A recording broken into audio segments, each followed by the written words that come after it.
also, there were a lot of discussion in our case, but in our program we would like to show what people in occupied Donbas think, in particular in Luhansk and Donetsk. So that's what you will see later in our program, and as well our reporting from the contact line, where disengagement of the troops, which is a condition for the meeting of the Ukrainian President Zelensky and Russian President Vladimir Putin, isn't really taking place. But why?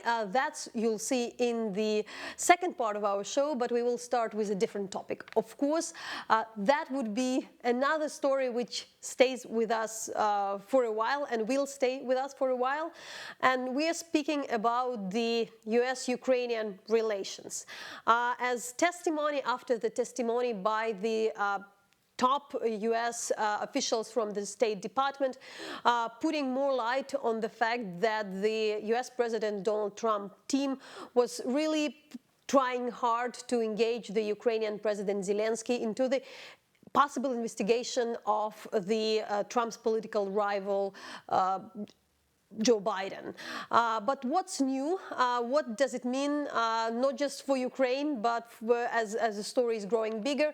I'm really thrilled to have in this studio with me Frank Foer, who is the writer from The Atlantic. Frank just arrived from DC, and of course we have a bunch of questions because every week we got new and new testimonies. We are talking every week about in this program and everywhere on our platforms about the issue. But what is now the major? For instance, the recent story was just before the weekend. There was the testimony of the ambassador to Europe, Gordon Sondland. Right. So what's so interesting is that Donald Trump seemed like he was going to be able to. His strategy was to try to block his aides from having to testify before Congress, and that he didn't want there to be any leaks in the dam. And unfortunately for him, there are all these Foreign Service officers, diplomats who were subpoenaed by Congress. And once they received a document from Congress saying you have to come testify, they argued that they had no choice but to do it, and they didn't even wait to get permission from the Trump administration before coming along. And so Gordon Sondland is an interesting character because it's very unclear why the U.S. ambassador to Brussels should have become the central figure in America's Ukraine policy. And we knew from the text that he had with Kurt Volker that he was definitely in the thick of trying to broker whatever agreement there was between President Zelensky and Trump about reopening an investigation into Hunter Biden. And when he testified, he really did seem like he was trying to draw distance between himself and President Trump. I mean, I think he's a businessman. He has hotels in Seattle and Portland and across the Pacific Northwest. I think he's actually worried that people will blame him for Trump or try to take out their anger on his hotel chains. And he also, I think, probably just doesn't want to be implicated in any wrongdoing. And so he's creating distance between himself and Trump. And we don't know exactly what he told the committee because they're submitting their opening testimony, but the hearings are taking place in private, so we get bits and pieces that are leaked about what's happened. So could it be even more? Because when we read, even like sitting in here, those testimonies, it's quite interesting for us that you obviously see, you don't need to be an investigator to see that this is the political game in order to, bring some dirt on the political rival. It's not like usual foreign policy. But so, like how it's now treated in DC. Right. Well, so you're correct in saying that the Hunter Biden part of the scandal, we didn't need to see much more than actually the transcript or the partial transcript of the conversation between Trump and Zelensky because it was pretty clear what was happening. And then we got the leaked text messages and the text messages from Volker, and that added another layer. And the opening testimonies merely confirm what we already have seen with our own eyes in the primary evidence. And I think that there's this other layer, though, because it seems like there was one scheme which is the scheme to get dirt on Hunter Biden and to try to get the prosecutor general's office here to reopen an investigation into Burisma, into Hunter Biden. And then there's these other schemes that are happening, the NAFTA gas scheme, this idea that Giuliani's associates were going to try to export liquid natural gas from the United States to Ukraine. And on top of all of this, I think in the last week, the figure of Dmitry Firtash becomes a more significant presence because Giuliani's friends are representing Firtash and trying to prevent his extradition into the United States. And so the question is kind of how do all these things intersect? What's the bigger narrative? So let's get into this detail in particular about the Firtash and Giuliani, because can you also elaborate more? Because there were previously, a week ago, the Giuliani associate Parnas and Fruman arrested. Then there were some news that also Giuliani himself, the president's lawyer, was involved in some corrupt schemes. And now then this name of the oligarch, notorious Ukrainian oligarch, which should be extradited from Vienna to the US, have popped up. And he's also, what I understand, hiring the best lawyers, also close to Trump, to protect him. Whether the best lawyers or not, there's certainly lawyers who are like with connection. They're with connections. They use they're on Fox News television network, which is of course what Donald Trump watches all of the time, and so they're able to build a certain type of campaign to try to prevent extradition. On top of which, we know that there's a potential investigation into a meeting that Giuliani had in the Department of Justice, where he asked for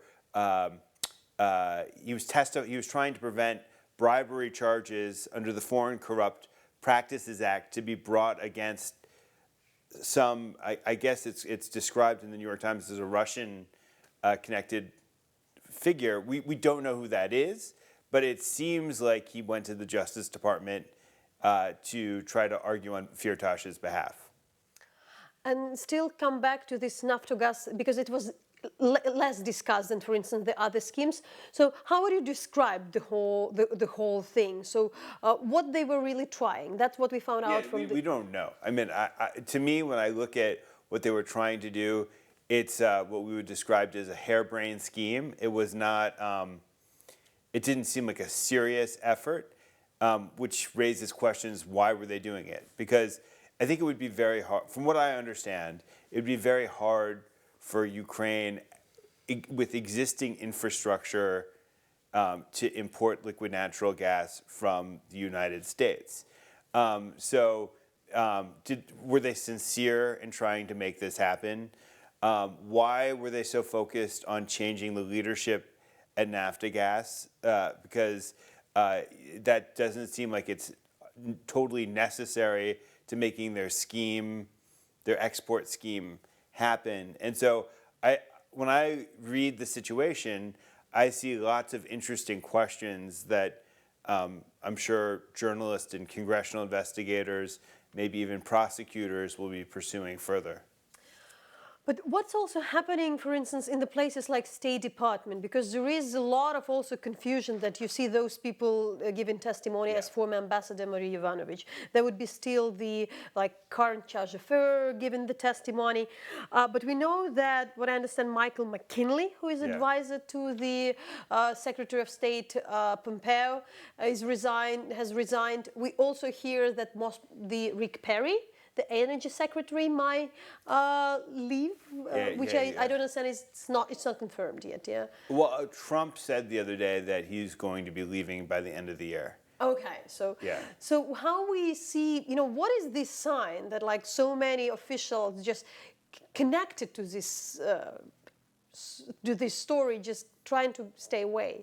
Well, I mean, I think the thing to remember is that Trump has tried to remake the American government, but there's still a professionalized bureaucracy that views itself as having a mission to serve a country in the national interest, and they're not serving the interest of any administration in particular. I mean, one interesting figure was the deputy chief of mission in the U.S. Embassy was a guy called George Kent. Yeah. And he testified that about pressure, about how the pressure to make a deal, the pressure to get Ambassador Yovanovitch fired, but he also testified about Hunter Biden and Burisma and said that he wanted to get the Biden people, when Biden was vice president, to take seriously the charge of corruption and to do something about Hunter Biden's presence in Burisma, and the Biden people didn't really want to take that on. And so somebody like that is not a political actor. He's just trying to do what's best for the United States and maybe even what's best for Ukraine. And so he's coming forward and he's saying, I don't care, Donald Trump, if you don't want me to testify. I'm going to testify if the Congress gives me a subpoena. And I should just probably confirm that George Kent was working here in Ukraine, and as many Ukrainian journalists, we were able to talk to him, and there were, like, he knows so much in details Ukrainian politics. Yeah. That's the person who knows what is the Exactly. prosecutor who investigates the things, who is a good prosecutor, who is not, Yeah. and so he won't be really like confused as we see Mr. Giuliani, which I would like also to understand Yeah. how now he is seen also in DC, and this kind of connection, Trump and Giuliani, because everything which we look now looks a bit toxic, not just Ukraine, but Giuliani himself. Well, right. And it should be said that he had a business in Washington that was about more than just Ukraine. He was operating in Romania and in other former Soviet republics. And he was so close to Donald Trump and perceived as being so close to Donald Trump that when he would sign a letter for one of his clients, people would interpret it as being a reflection of U.S. policy.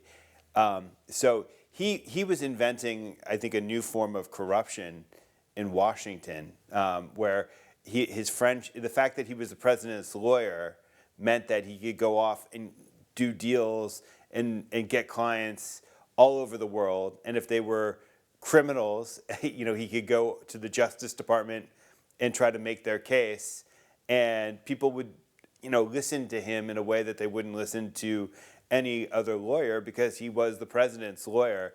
And Giuliani is in a lot of trouble right now. There's the congressional investigation, but I think also there are people in the Justice Department who are looking into his work.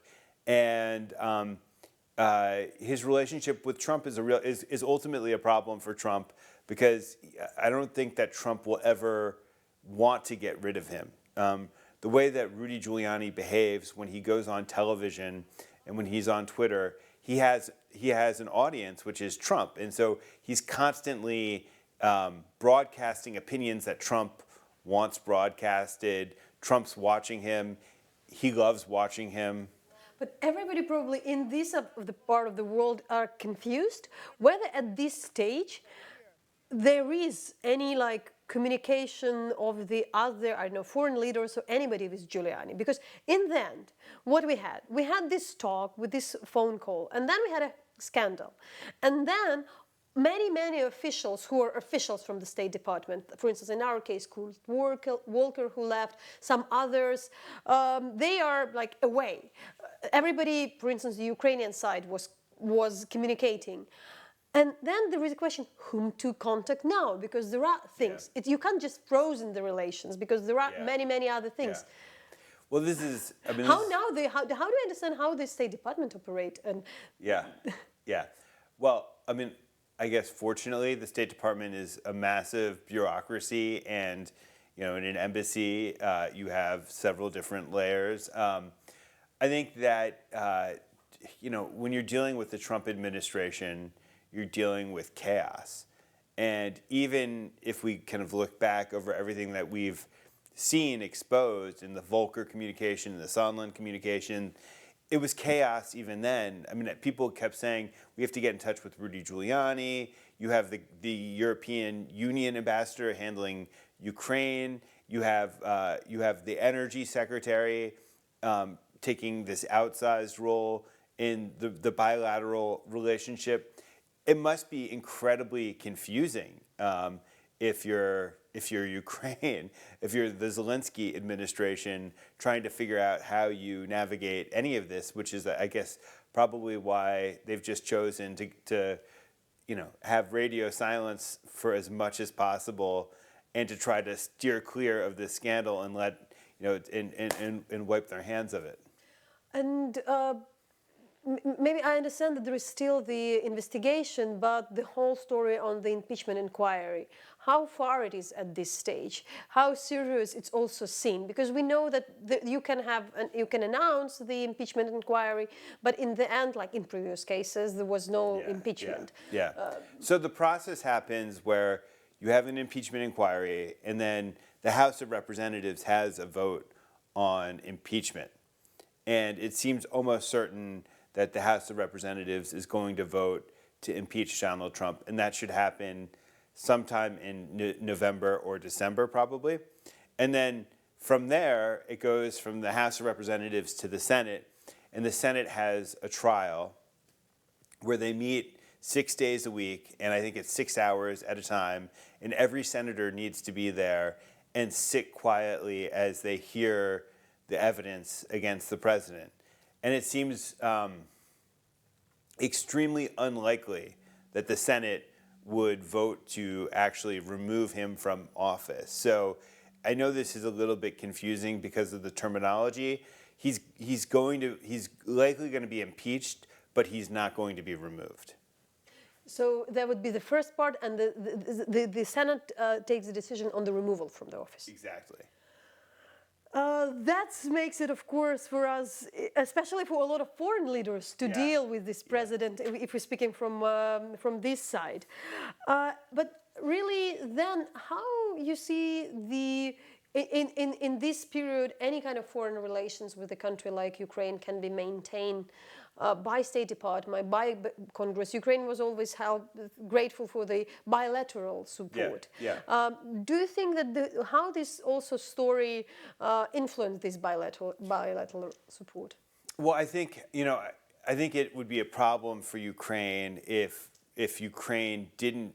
Ukraine is one of the rare issues in Washington where Democrats and Republicans largely are in agreement, where both parties want Ukrainian democracy to succeed. They want Ukraine to be well armed in the face of Russian aggression. And so I don't see that actually changing. I think there'll be some Republicans who will, some extreme Republicans who may try to shift that dynamic. But in the meantime, Ukraine suffers from what every other country in the world is going to suffer from, which is that the President of the United States is in what the Speaker of the House, Nancy Pelosi, calls a meltdown. And it does seem like he's always been hard to predict. He takes eccentric policy positions. He goes around the normal processes for making foreign policy decisions. We saw this with Turkey and the Kurds, where he makes a very dramatic change in policy without telling anyone in advance. And it has huge implications for the rest of the world. And Ukraine is certainly vulnerable to the same sort of thing. We don't know what the president's mental state is, and we don't know how that will affect something like the relationship with Ukraine. But do we also understand in the Republican Party what is the mood is? Because, for a while there was this, in the very beginning of the Trump, that there would be, people that sometimes the Republican experience members, influential members would rebel against the president, but we showed that many tried to cooperate and maybe, be those who are keeping the president in some, keeping that he doesn't do too much wrong things. But in this regard, is there the feeling that, many of them are trying to distance himself because the scandal is just too big? Or... I've always had some hope that there'll be a rebellion against Trump within the Republican Party. And it's really, you do see a few Republicans who are expressing greater openness to the possibility of impeachment right now, but one or two here or there. For me, I go back and I look at Watergate, and there's a wonderful podcast about Watergate called Slow Burn that reconstructs the event. It's very well produced. And what you realize when you listen to that is that nobody could imagine removing Richard Nixon from office until the very end. And so Republicans were defending Nixon until there was a point where they all kind of collectively decided that they couldn't do it anymore. And so it doesn't seem likely to me that that would happen, but I hold out that is a possibility. And about all these people around Giuliani, like Lev Fruman, Lev Parnas, and Igor Fruman, and the others, we shortly mentioned them still. Do we understand how close they were to the White House? Because before we didn't take them seriously, honestly saying, also here, some other oligarch, notorious oligarch, Igor Kolomoisky, when the first scandal happened, had said that they are just some tricksters, they are like odd people, you can't trust them. So like that, even they are openly said that they're very dubious people didn't treat them. Now we are understanding that they were quite close. So do you see like how close these strange people were around the administration? Well, what it tells to us? Yeah. Well, I think both things could be true, and that's the story, is that you have people who were dubious characters and tricksters who were then, getting very, very close to power. I mean, there's no question that they were close to Rudy Giuliani, which meant that if you're sitting right next to Rudy Giuliani and you're making videos with him, and you're drunk, and you're going off on personal missions on his behalf, then you're right. You're one click away from the president. Then. And so, are there any investigation we're expecting, or like any other arrests? Because we hear quite often, quite many of them. They're not so about the call or about Ukraine, but about usually something else. Yeah. Well, so last week there was another associate from Parnas who was arrested. I think that that one of the virtues of the American justice system is that this phase of an investigation is usually quite quiet, and is usually done in a professional manner. So we don't know when an arrest is going to come. It just happens. And also, there were the debates among the Democratic candidates to the nomination, and as well, even Joe Biden himself. Finally, we're also mentioning a bit, like, elaborated on the topic how exactly the former Ukrainian prosecutor Shokin, who was really corrupt, had been fired. But what it tells to us also how now the Joe Biden reacts on the whole story, because we don't have an opportunity to ask him, though we as Ukrainians also are very interested in this. Yeah. Well, so, what's hard about the Joe Biden story is that we have to hold several different narratives in our head at the same time, and we have to draw several different conclusions. On the one hand, I think if you go back and you read the 2015 speech to the Rada that he made, it's an excellent speech. I mean, it was really, I think, one of the best speeches that Joe Biden gave. And he, I think, really does feel, personally, a deep commitment to Ukrainian democracy. On the other hand, this is like how corruption happens, is that, you have somebody who might be well-intentioned and a good person who, when a family member or somebody close to them does something bad, they don't say anything. And so on the one hand, I don't think Joe Biden did anything personally wrong. On the other hand, I don't think that he intervened in Ukrainian politics in a way that was corrupt. On the other hand, I think that he never had an honest conversation with his son about the work that he was doing for Burisma, and I don't think that reflects actually very well on his character, that he didn't feel compelled to say, you know what, you really shouldn't be involved with these people. This is a corrupt organization. And as your father, I don't want you to do this. And as the vice president, you're doing something that will ultimately look bad for me because I actually care about fighting corruption in Ukraine. And it's very hard to get rid of mentioning Giuliani so many times. But in some of the articles, we also read that the Giuliani has also as a lawyer, worked a bit on the case of Paul Manafort. You've been investigating Paul Manafort as a journalist for some time. We're the first, as well, to write the big piece about him. What do we know also about that? This kind of I want to invent that Manafort is in some way connected to the story, but still, it's somebody to remember. Yeah, I do. I mean, if we go back to the very beginning. And, what was it that got Giuliani interested in Ukraine? And before he was interested in Hunter Biden, I think he was interested in the Black Ledger, and that there was a sense that the Manafort investigation, that the investigations into Paul Manafort were driven by the Ukrainian government in order to help Hillary Clinton. That's what he was originally obsessed with. So it kind of, in the trail of events actually kind of does begin with Manafort. But there may, and I wouldn't say that that's the end of the story. There may be other points where, as we start to learn more and details fill in, that Manafort pops up again. So, Franklin, as an American reporter reporting on the U.S. politics, inner politics, coming here to Kyiv, what is, in the moment, the most interesting things for the American reporters here in Ukraine?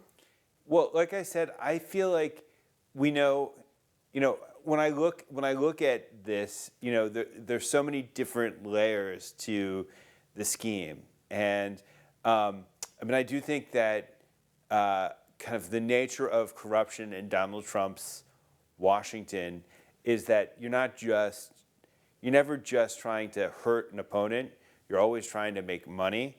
And so for me, the question of kind of how were these guys ultimately trying to make money, who was trying to make money, that's ultimately the most interesting question, I think, that has yet to be answered. So thanks a lot for explaining this complicated but exciting, I should say, story.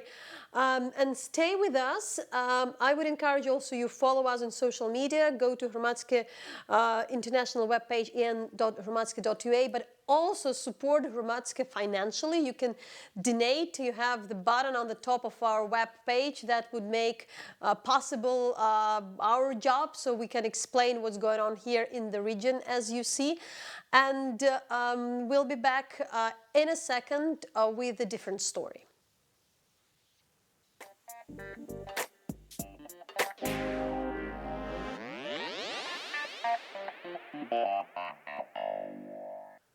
The disengagement of the troops in the conflict line in the Ukrainian Donbas hadn't happened this week. First of all, because of the shooting there. That was the precondition for a possible meeting, the first meeting between the new Ukrainian President Zelensky and Russian President Vladimir Putin in the Normandy Forum. That meeting also was planned even for this week. Now it's postponed for November, but also the week had started in Ukraine from the protest in the Kyiv city, and 12,000 people gathered on the streets protesting against the Minsk agreement. First of all, against the deal which had been signed in 2015-2016, and there were quite different people joined. They were both Kyiv residents, war veterans, but also the far-right regiments, and so that was the reality of the event. While we were working here, we also understood that the people were quite confused about what's going on with the possible agreement between Russia and Ukraine. And we here at Hromadske, we were suggesting you a number of the reports. We've made quite a few discussions in this studio, and we will go on with the topic. We will stay on the topic. But what I would like to suggest you to, and what we prepared for this program, are the views from the residents residents of the Donbas, and not just the Ukrainian-controlled zone, but we earlier managed to talk to the brave Ukrainians living in the occupied Luhansk and Donetsk. Here I would like you to hear the testimony of the Alena Kuznetsova, who is living currently in Luhansk, on what she thinks on possible peace deal.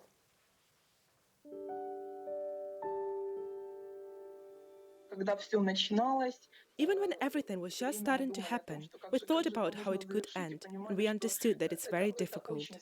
And the longer all this went on, the harder it would be to end it, because people enter into that mood. They live their lives here. Their life is already set up in some way, and people get used to living their lives in this shell.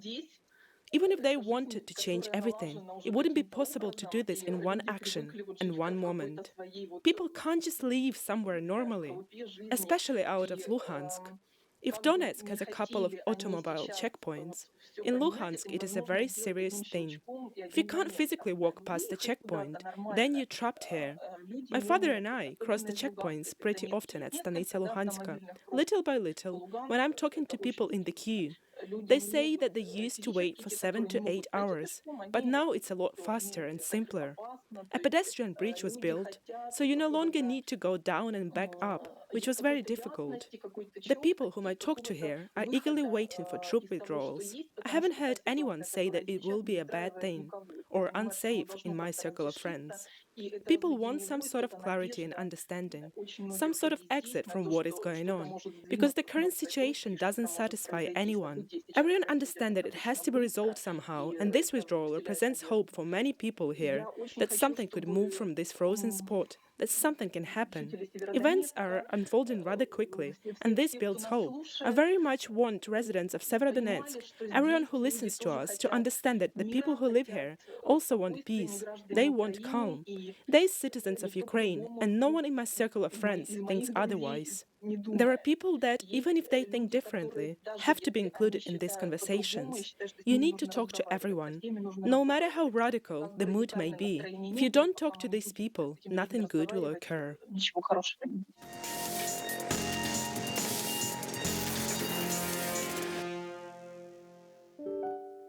And that was the view from occupied Luhansk, but we also talked to Tatiana Nosach, who is the resident of occupied Donetsk. We can't say that the opinion is representative, but we are also publishing a bunch of the stories on the public opinion.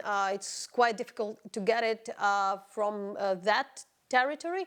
However, we want you just to hear the people. So this is Tatiana Nosach from Donetsk.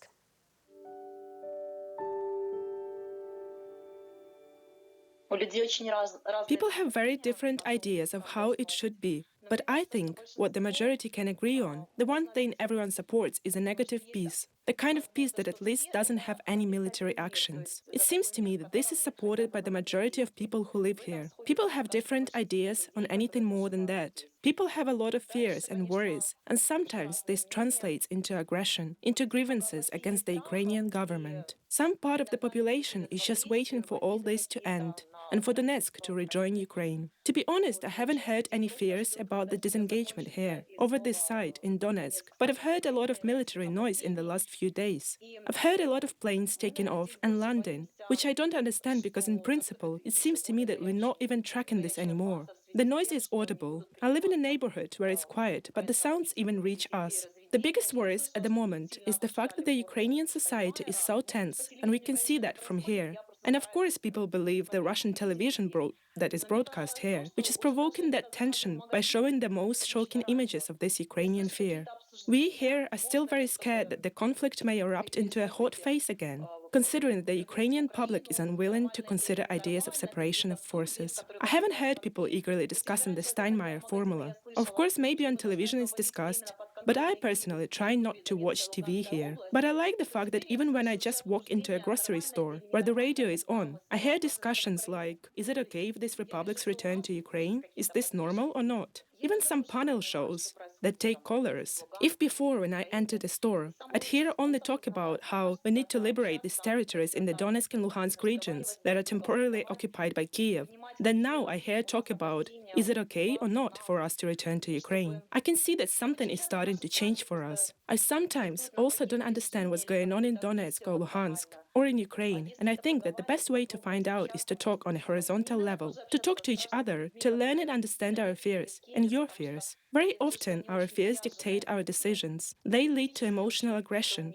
But maybe if you discuss it, if you talk. I also am sometimes scared of talking to people in Donetsk or Kiev, because I can see that they are very high-strung. Politically, they have very hard and firm positions, which they are trying to prove are right. But you still have to have a dialogue, because for me, personally, I think that we've paid enough of a price for this conflict. Every part of Ukraine, under government control or not, and it's high time to pay something for peace. But what price are we ready to pay? Personally, I'm not ready to pay anything more for the continuation of this war. The conflict in our society is very complex, and it's ruining our society in possibly unseen ways. To the people who live in Ukraine and don't visit here. But I see that not only the society is ruined here, over the demarcation line where I live, but also on government-controlled territory.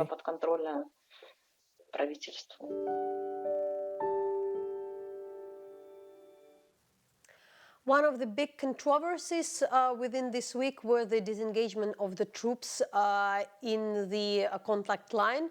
But to be more precise, we want to explain you on what exactly we are speaking, and to show you two maps. Because still in 2016 there was an agreement from Ukraine that there would be the troops disengagement separation near Petrivske and Bogdanivka, and this yellow square, you see that's where the troops should live. You see also the red separation line, and it's important to mention that there is just the field there. There is no town. Another story is more another point of the disengagement is more known because it's closer to the village of Zolote. I also would like to bring you the map. So you see another piece of land where the Ukrainian troops should be away. But that's important to mention that the village Zolote itself is not really in the disengagement area. There are just some streets where people, as we know, do not reside. So the Ukrainian troops would be able to stay in the village. In order to hear what do people think, there we were showing some of our stories, but that's quite a special report because one of my colleagues, Bogdan Kutepov, was able to be embedded with the far-right members of the National Guard movement, founded by the former leader of the Azov battalion, Biletsky. They went to Zolote. They are against the disengagement, but we managed also to talk to people there and look at this report.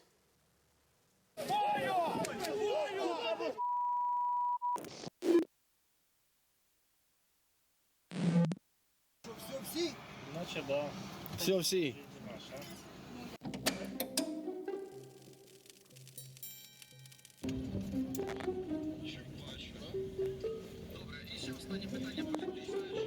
Возьмемся за руки и помолимся.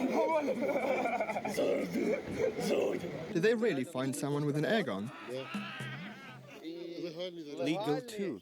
And they're not letting anyone pass because of this? You can't carry an air gun. You can do such things with it, like kill all Russians. God forbid. Pellet gun is such a thing that Grad is nothing next to it. Everyone's scared. I have a place to sit. It's 1,000 kilometers to Vinnytsia. Let me pass. Can you weigh one truck? He's first, I'm next.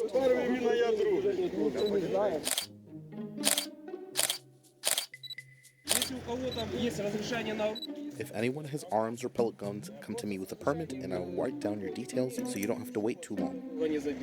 I sense this will end with face to the ground. No. You were wanted in Ukraine since 2014. You won't be detained. Even more so. Поліцейські затримали автобуси з ветеранами, які хотіли проїхати в Золоте-4. Нам туда! At last, the law enforcers allow the motor convoy of activists to pass. You're so polite. We are always polite.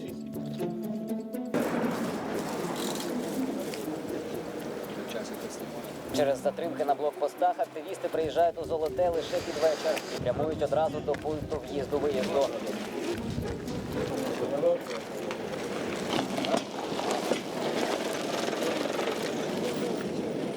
We're in Zolote today. We won't give up our territories and our positions.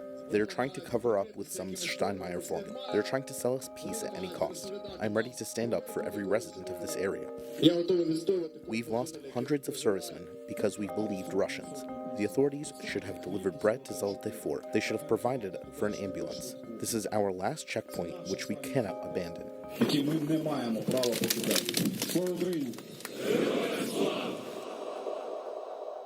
Націоналісти наголошують, акція «Останній блокпост» безчасна. Вони залишатимуться у Золотому, навіть якщо розведення відбудеться. Машина!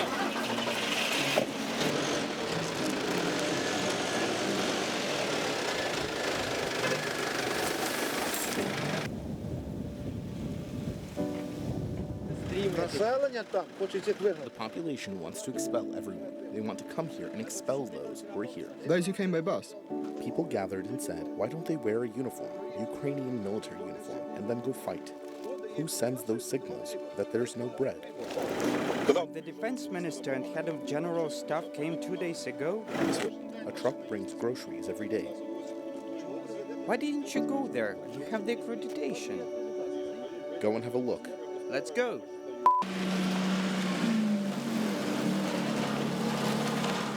You see, that's it. This is the red line. This is 0, 0. So it turns out that people just want everyone to leave, right? No, people want the opposite, for the military to stay in the village, but for the withdrawal to start. Why? Because when this happened in Hromadske, not a single mine exploded since June 30th until now. This is the shop. Please tell us that you have bread. We do have bread. There's lots of bread, even now. Someone said there wasn't any.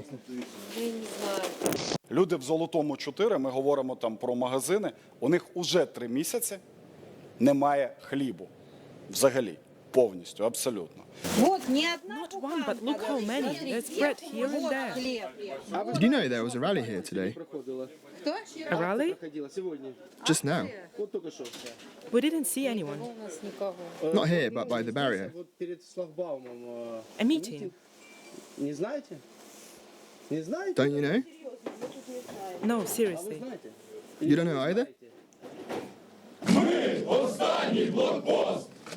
We're all Ukrainians. I'm a Ukrainian citizen with a Ukrainian passport. I don't want another one. What has LPR got to do with this? What has Russia given me? Nothing. I am a Ukrainian citizen with a Ukrainian passport. Period.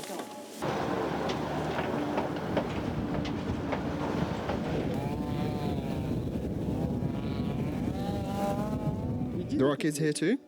Yeah, you can see them running around. You see, there are 2 police cars. This is the police department. Cars patrol the whole area. Do people go for walks? They do. Kids run around. We don't want any alliance. We want to live as we did before.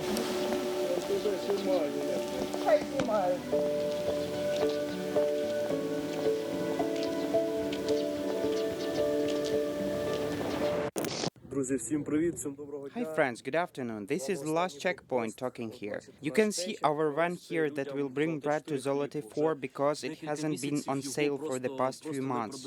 But the military won't let us pass.